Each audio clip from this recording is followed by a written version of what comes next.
Good day everyone. Today we will discuss about the proper use of flat iron and washing machine.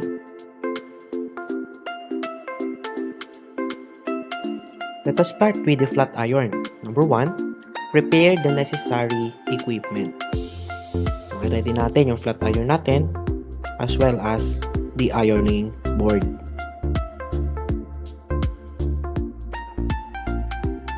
Then check the care instructions of each garment before ironing. So kagaya sa pagda-dryer ng damit, titingnan din natin yung care instructions. Kapag tinurn natin yan, binaliktad natin, makikita natin doon sa tag ng damit. Nandun ang care instructions kung ano ba yung tamang init or temperature ng ating flat iron sa damit na paplantsahin natin.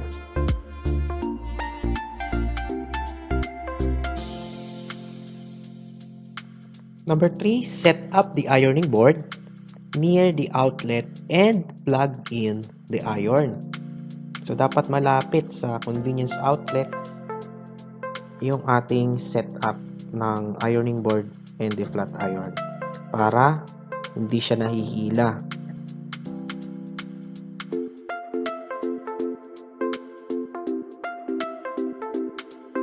Number 4, preheat the iron at least 2 to 5 minutes. Then choose the appropriate setting based on the material of the clothes that you will iron. For example, ito ba ay cotton, linen, wool, and other materials of the clothes.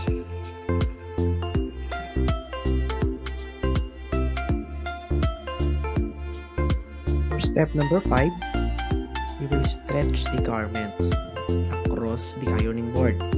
Then, run the iron over the hem to test if it is already hot.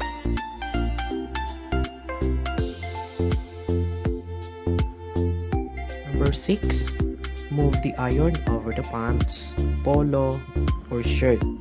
And if you have the skirts, take note of the pleats and the pockets. So sa pamamalansya, kapag mga palda or skirts, yung mayroong mga pleats, titingnan natin yung skirt. Kailangan maging maingat tayo sa pagplansya ng mga palda na may pleats. Then kapag naman pantalon or pants, kailangan unahin natin sa loob. Babalik ka rin muna natin. Unahin natin yung mga pockets. Then kapag okay na, baliktarin natin ulit. Yung right side naman ang paplantsahin natin.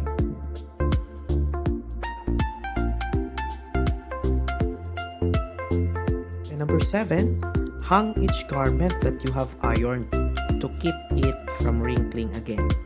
Then unplug the iron and allow the unit to cool before storing it. So syempre, after natin mamalansya, huwag natin siyang tutupiin ulit. Gagamitan natin ang hanger. Then, ihahang natin sa ating closet. Para kapag ginamit natin, kung kinabukasan mo pa siya gagamitin or the other day mo pa siya gagamitin, hindi na siya kusot. So, yan ang mga steps in using the flat iron. And syempre, huwag kalimutang i-unplug ang iron natin. Then, palamigin muna bago siya ibalik sa box. Proceed naman tayo sa steps in using a washing machine. So number 1, start by sorting the clothes of your client. Ihiwalay muna natin ang mga puti sa dikolor. After that, tingnan natin kung gaano ba kadumi. Then, pwede rin natin siyang isort depende sa bigat ng damit or depende sa material na ginamit sa damit.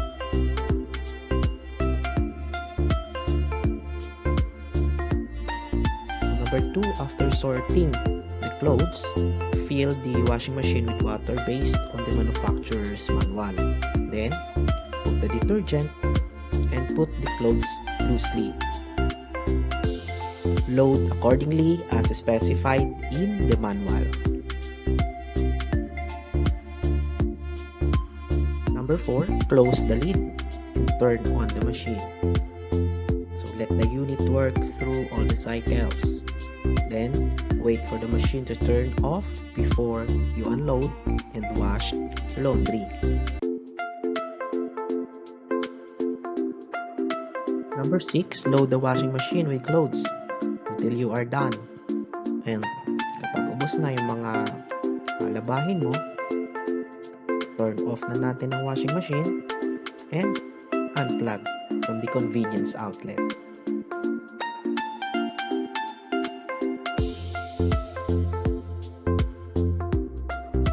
Bago tayo magtapos, nais ko muna pasalamatan ang ating mga references, wikihow.com, Caregiving module ng week 2, and the creativecommons.org.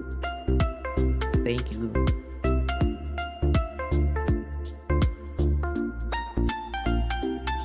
That ends our discussion regarding the proper use of flat iron and washing machine. Hanggang sa muli, maraming salamat sa inyo and happy learning!